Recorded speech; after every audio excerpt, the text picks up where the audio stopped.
Hello, I'm Dr. Ellie Satnam and I'm a Senior Academic Developer within the Academy, and you are listening to the Academy's Developing Practice podcast.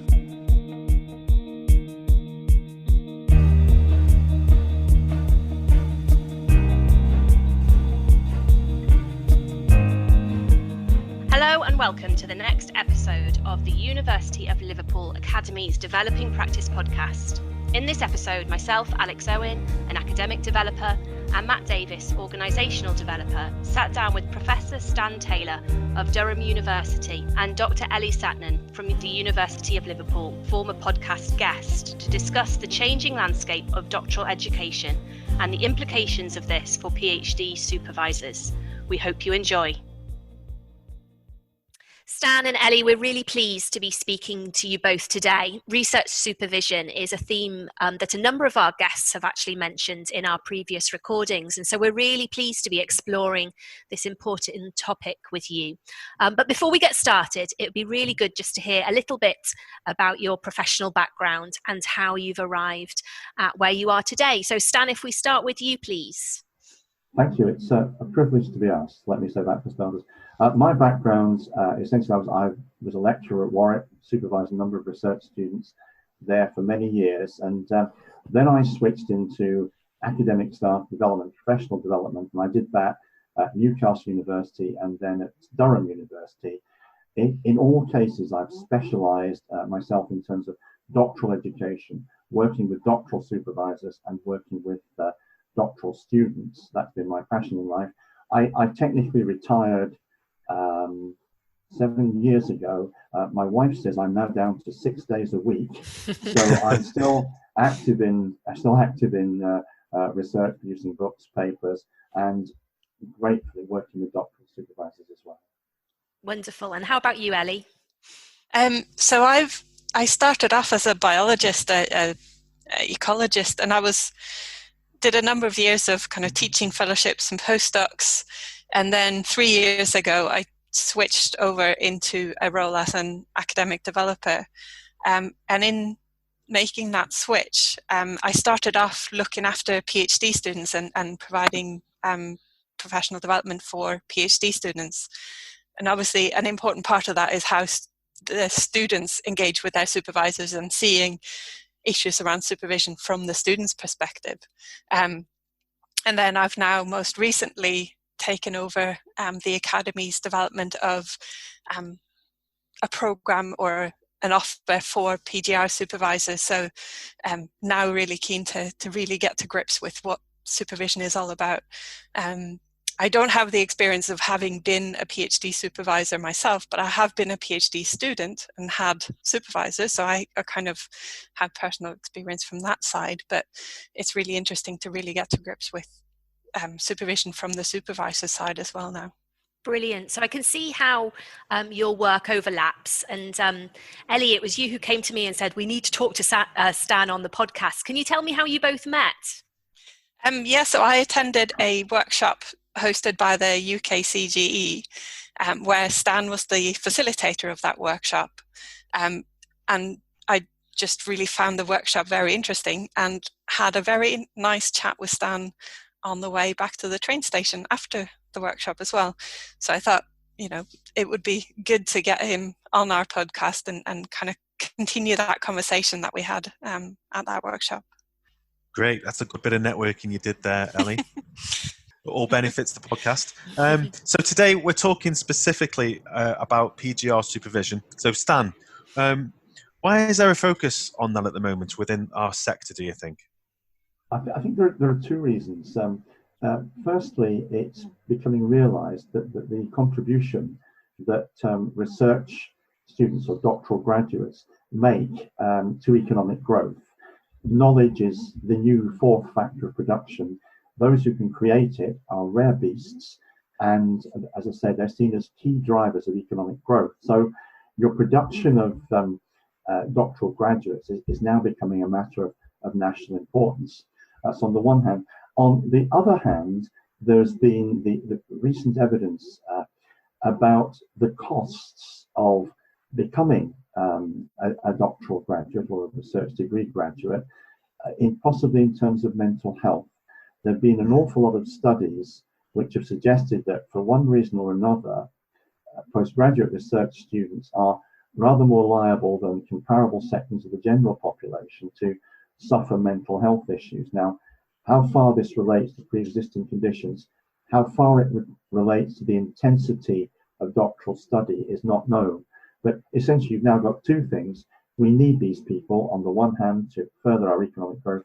On the other, we need to protect their well-being as much as possible so that they can get through the process and start contributing.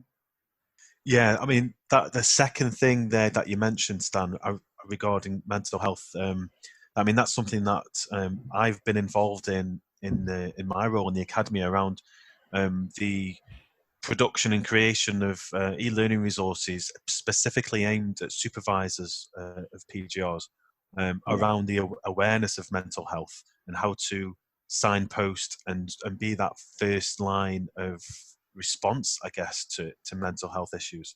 And I know, Ellie, this must chime with the work that you're doing as well. And I know that module, obviously, we've been talking today about that module and how that's going to become a part of your module around supervision. Yeah, and it's something that's, in my previous role looking at PhD student development, certainly the mental health aspect came up a lot in conversations with PhD students, and it came up a lot also in terms of the supervisor is the key person that they have contact with and that they interact with, and so really key that the supervisor has an understanding of what the challenges are that they're facing, what the pressures are, and where the support mechanisms are. So it's not necessarily saying that the supervisor is now going to be their therapist, but it's saying supervisors need to be able to recognize when a student is facing challenges and be able to signpost and know where support is available within the institution or outside. So you've written quite extensively on this subject in terms of research supervision, and we'll link to your articles and your books in the reading list associated with the podcast. But one thing that we picked up from your book, Stan, is you talk about how the doctorate has seen major changes in recent years. Can you explain briefly a little bit as to what those changes are and what were the driving forces behind the changes? Yeah, I'm not so sure about the briefly, but I will do my best. I've actually got a list of in total of 15 major changes, which would take far too long to go through. But let me say that I've clustered them into four categories, which are firstly the formalisation of doctoral education, secondly the diversification of the candidate population, thirdly diversification of modes of study, and fourthly diversification of purposes of study.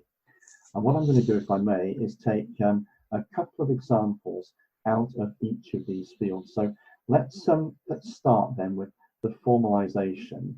And I think the two key changes there have been, firstly, in terms of duration of studies. If you go back even 20 years, a doctorate or a research degree took as long as it took. And of course, in many cases, people never completed. And those of us who did complete, including myself, took rather longer than they were supposed to do so.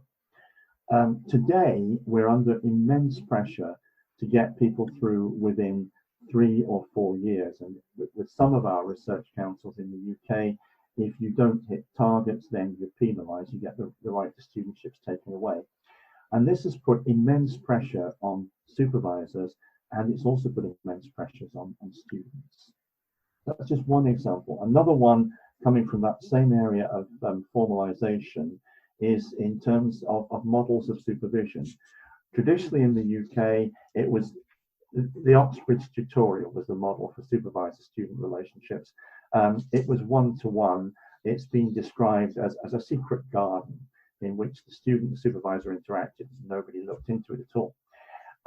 That has changed dramatically. We've had the introduction of team supervision. Team supervision has many blessings in terms of coverage for students, access to networks, new sources, etc., etc.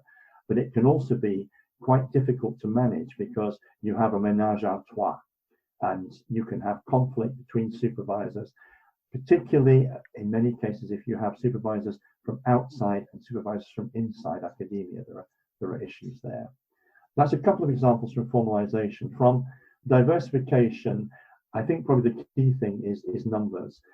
Doctoral education used to be something experienced by a relatively few, most of whom wanted to become academics. But it's seen the massification. Basically, between 2000 and 2010, the numbers of doctoral students across the globe doubled.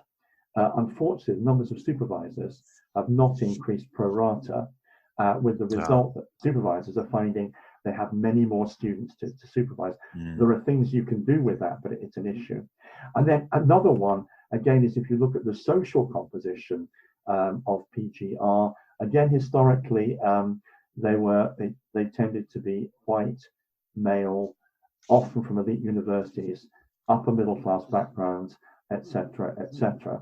I think one of the welcome developments of the last few years has been an increase in the diversity of that population.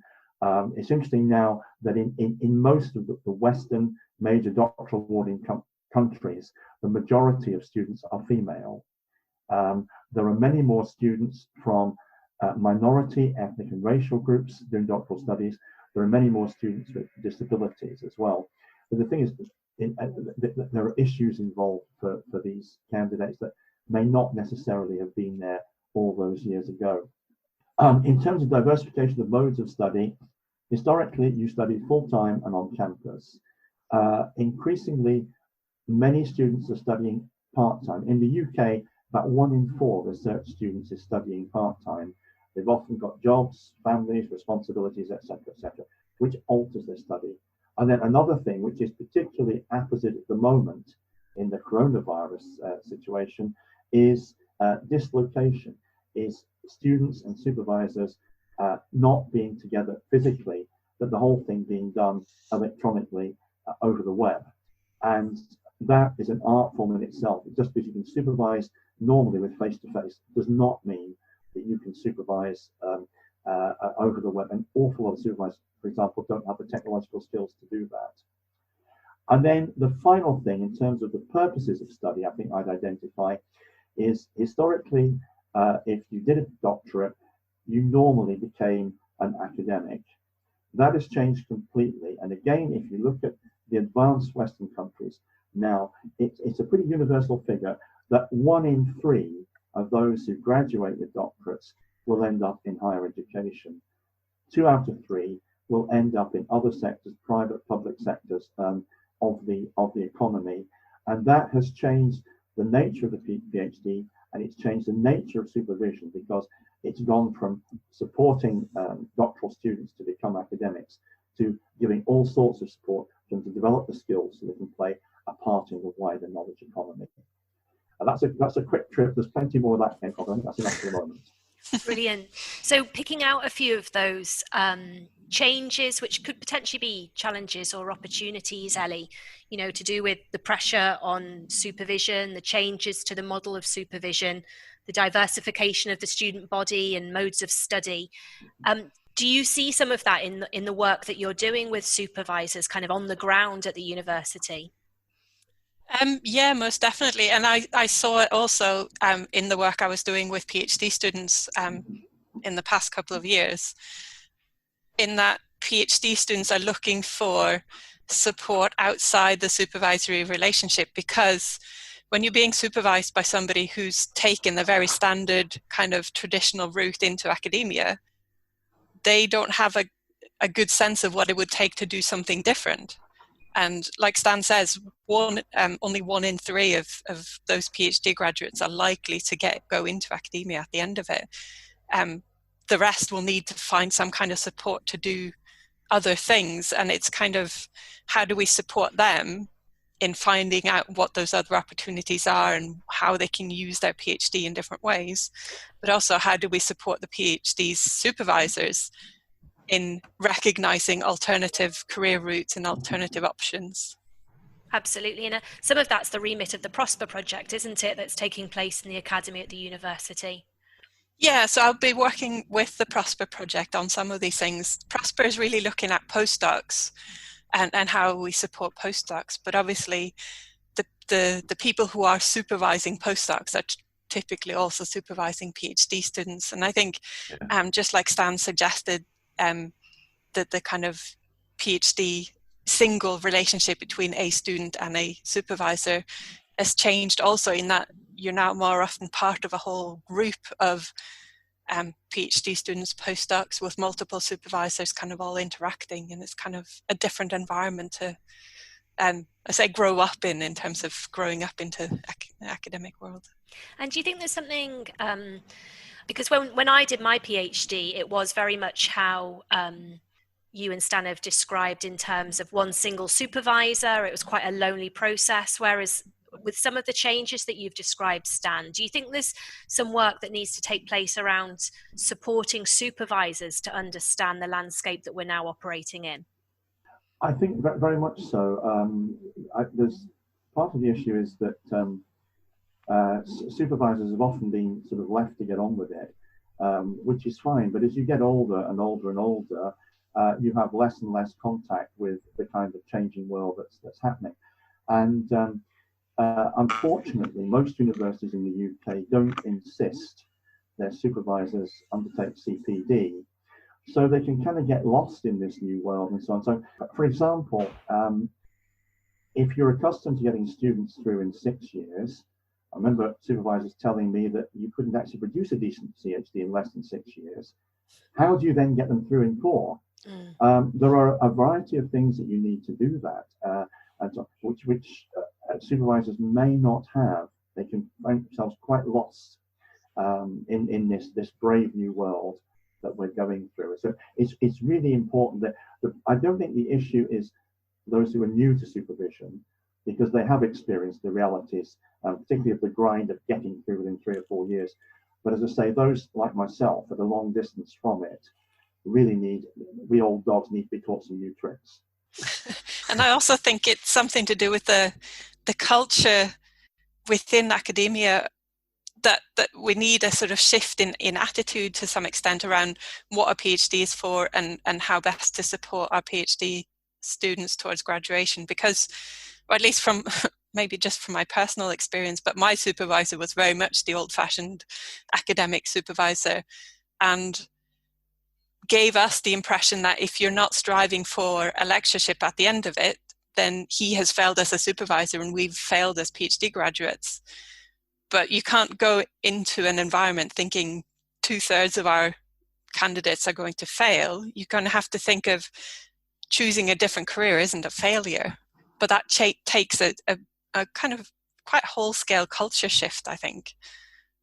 Yeah, I agree with you, Ali. I think from an OD perspective, I think there's some interesting themes coming out there around leadership, around managing by outcomes, and how to supervise in a team situation, together with all that, how to do that remotely. At the moment, there's some huge skill gaps, not just for supervisors, but across the board at the moment. So yeah, I'm really keen, because I think it's a massive opportunity at the moment to drive some of that sort of digital learning. Considering those changes to the doctorate that you've both been talking about, where do you see the doctorate going in the future?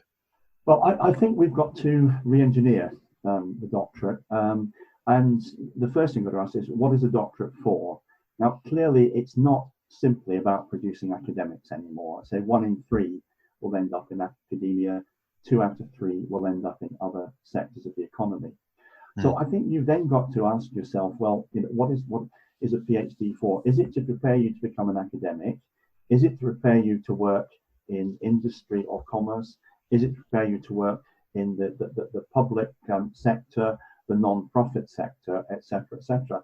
And I think personally, what we will see is the development of pathways within the PhD that, on the one hand, maintain the core of an original contribution to knowledge and understanding in the discipline, or these days more likely even disciplines, but are then flanked with a whole host of other things that will give people the skills to become an academic, to become somebody in industry or commerce, to become somebody in the public sector. So I think it's got to actually be rethought in terms of personalized training paths for people in particular careers. And if I can just add to this, it's even got to be rethought that within the academic context, because the one thing the PhD has not done is to prepare people to teach in academia, and which is a huge lacune in the whole process. So my personal view, it's going to be rethought, re-engineered, and new pathways. And I have to say, I've seen very little evidence of this going on in this country, but there is an awful lot in Australia. The Australian universities are going down this road, and at a rate of knots at the moment. Yeah, obviously my sort of personal interest is in that link to teaching, and providing support for PhD students who, many of them do take on teaching roles and as part of their PhD, thinking it's good for their academic career prospects. And it's kind of, how do we support them to really pick up those the knowledge around learning and teaching as part of it, while still facing the pressure of getting your PhD done in 3 years at the most. But I think also that diversification that Stan's been picking up on, how it's a diversification in different routes to PhD or in different approaches to a doctorate. So it might be not necessarily in terms of everyone doing a PhD, but a more diverse range of doctorate degrees. And so PhD becomes one form of a doctorate degree, and there's a wider range of other doctorates. And the other side of that, I think, is in the way that research is going much more interdisciplinary. And that is often driven by disciplinary focused supervisors sharing an interdisciplinary PhD student, meaning the PhD student has to work out, what does it mean to be interdisciplinary? How do you work across disciplines without the support of supervisors who know how to do that?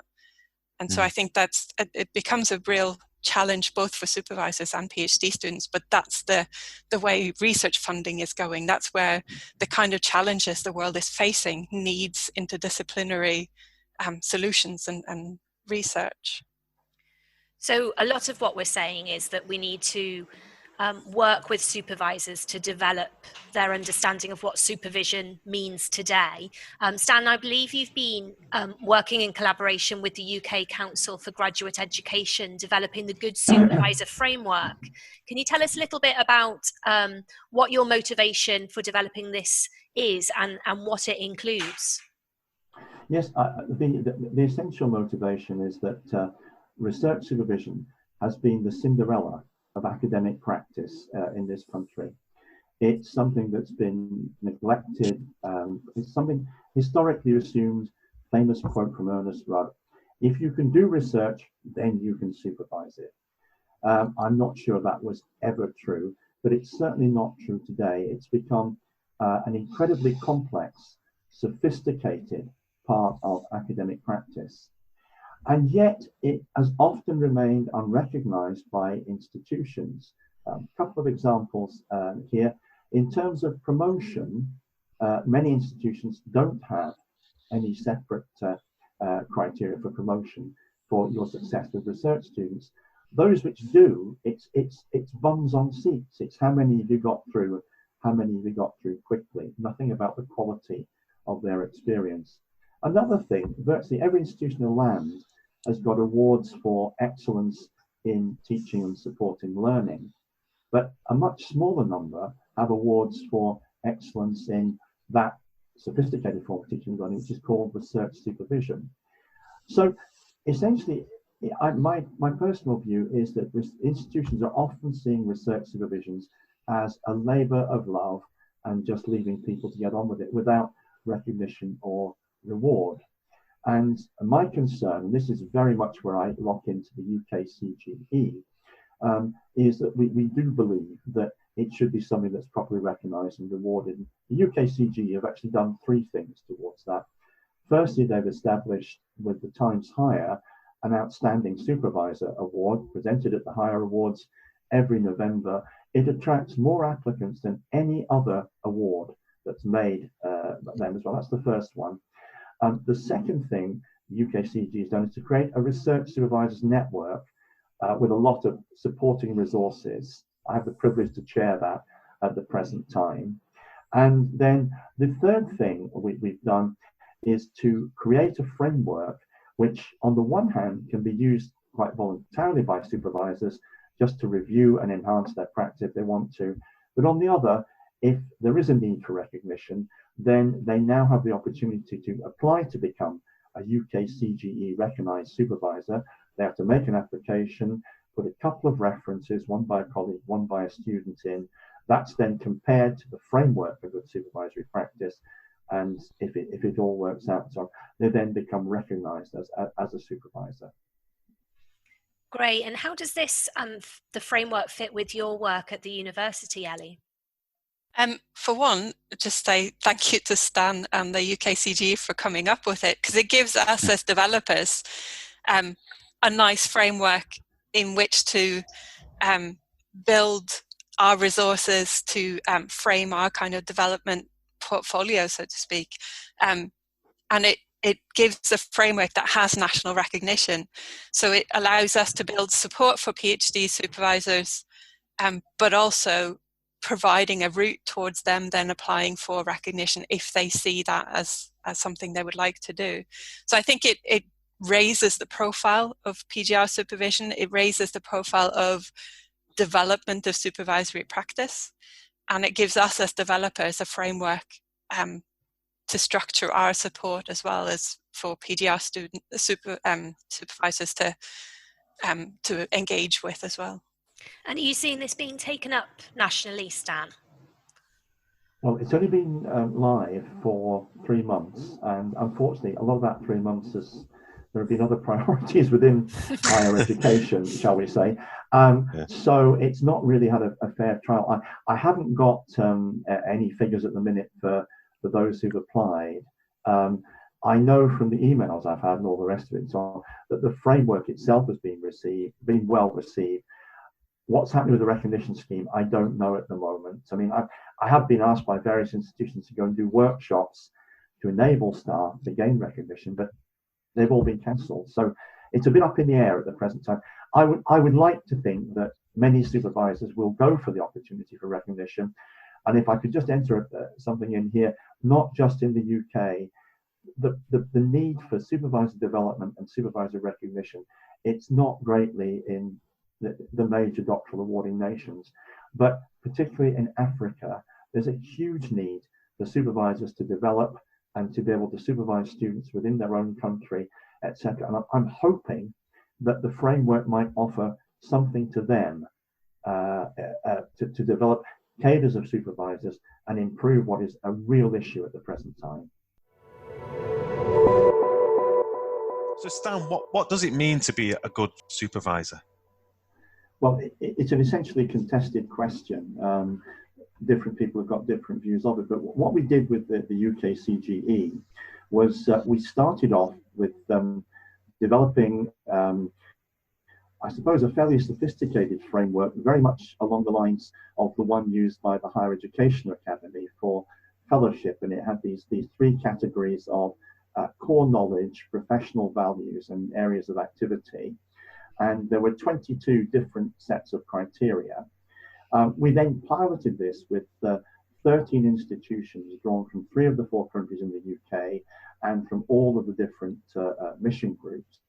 And we got feedback from 43 people who looked at it, did application, did various things with it, and so on and so forth. We then put it out for a sector-wide consultation. The message we got back was, in principle, this is a good thing, but it's far too complex. So can you simplify it? So right. I've given the job of simplifying it to the basics, and we came up with 10 areas of which being a good supervision. They are in themselves common sense. They go from recruitment and selection at the very start, right through to supporting examination, post-examination, career support at the other end. So there are 10 relatively simple, relatively straightforward criteria, which seem to have been widely embraced by the sector. And I liked the comment you made at that workshop, Stan, about how the best feedback you got was the fact that people said it seemed like common sense. I was thrilled. I was absolutely. I was thrilled with that. Having gone through this immense consultation procedure, I took that as an immense compliment. And if it is common sense, then that's great. So, Stan, in your opinion, then, where do you learn to be a good supervisor? Is it done through academic development teams, or is there somewhere else where you go to get that knowledge and skills? I think there's three ways. Firstly, all the evidence we have suggests that supervisors get their initial ideas about supervision from their relationship with their own supervisor. Yeah. So if you are well supervised, then you tend to emulate your own supervisor. If, like me, you were less well supervised, you then tend to go to the opposite extreme. Neither of these offers any substantive basis for supervising other students, because they're all individual, they're all different, etc. Yeah. So, secondly, you then have most universities, just under 90% of UK universities have mandatory professional development programs for those who are new to supervision. Now, I say that, I have to say they vary from a half-day canter around the rules and regulations up onto 2-3 day events where you go much deeper into surfacing your views of supervision, looking at the pedagogy, looking at good practice and all the rest of it. That's the second way you learn. But then thirdly, there is an argument that you simply can't learn everything by supervision from your own experience or from professional development, that it's something that has to be developed on the ground as a craft. And again, in many UK universities, new supervisors are given a mentor for often their first, sometimes their second supervision as well, who's an experienced supervisor who takes them through the actual practice, through what you do when they won't write, what do you do when personal crises intervene, what do you do when you have a different opinion over a substance and so on. These are things that have to be learned on the ground. So in terms of developing a full supervisor, they need their initial stance, the professional development, the mentoring, and then, as like me, they get old, grey, and increasingly out of touch with any form of reality, they need continuing professional development as well. Sure. Those are the three main sources, yeah.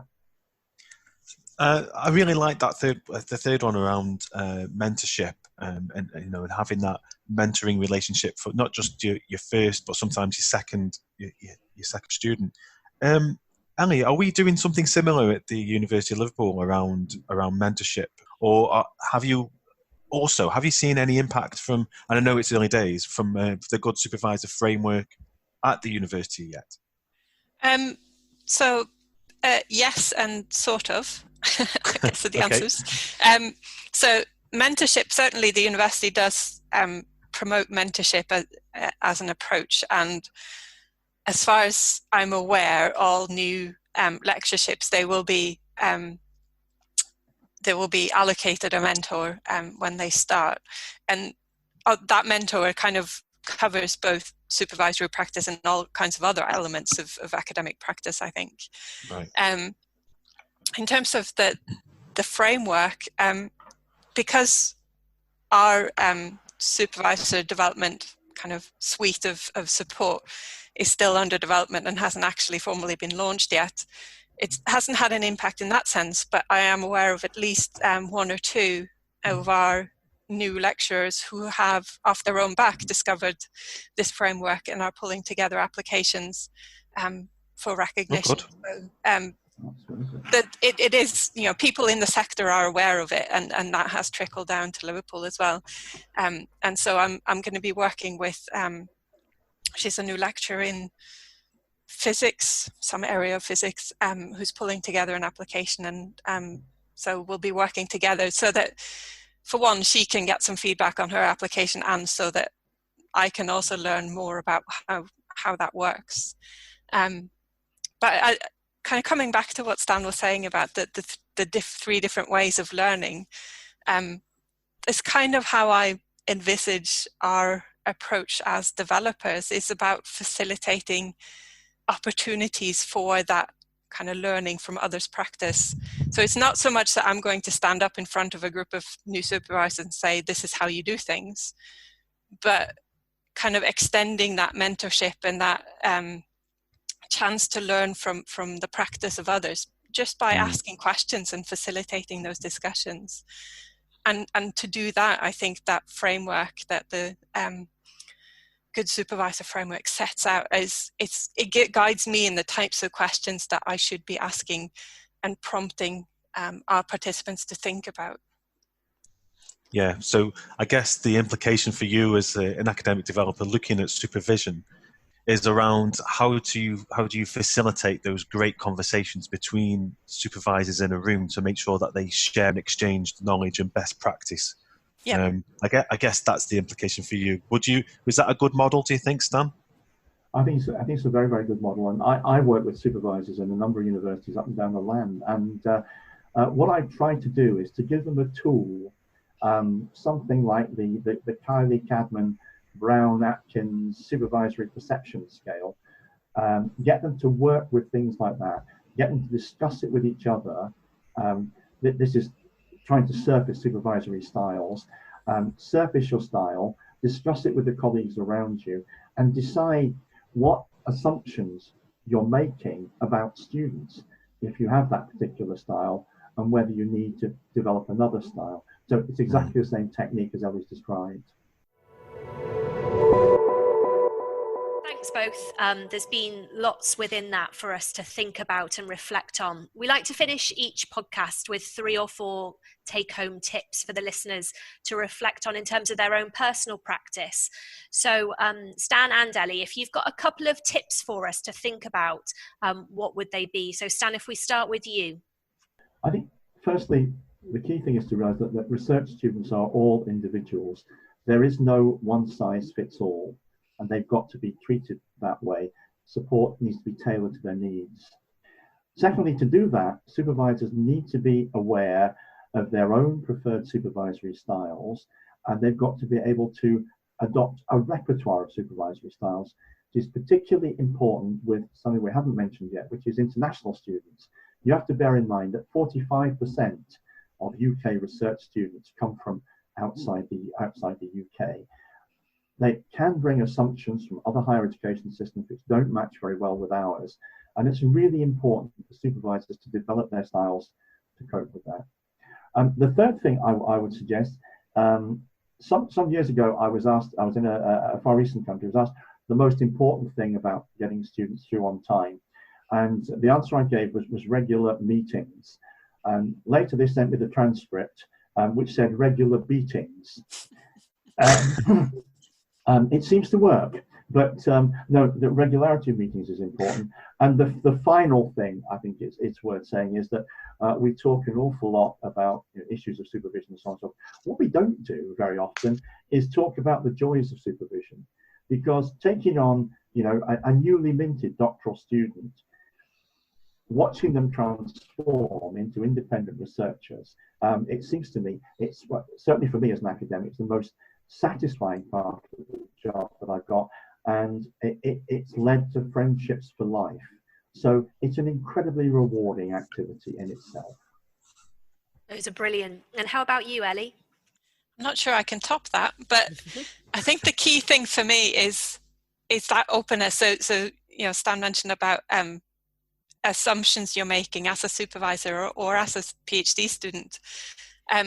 Is being open about those assumptions and encourage everyone to just keep talking, and to kind of recognize that you will make mistakes, we all do, but if you're open about what your assumptions were and why that turned out not to be the case, and to be willing to learn from that process as an ongoing thing, then I think that's kind of half the battle of learning to be a good supervisor, recognizing your foibles or your assumptions and being open about them, and being willing to learn from your students as well. Wonderful. Thank you both. Thanks for your time. Yeah, thanks very much. It's a great pleasure and privilege. Thank you.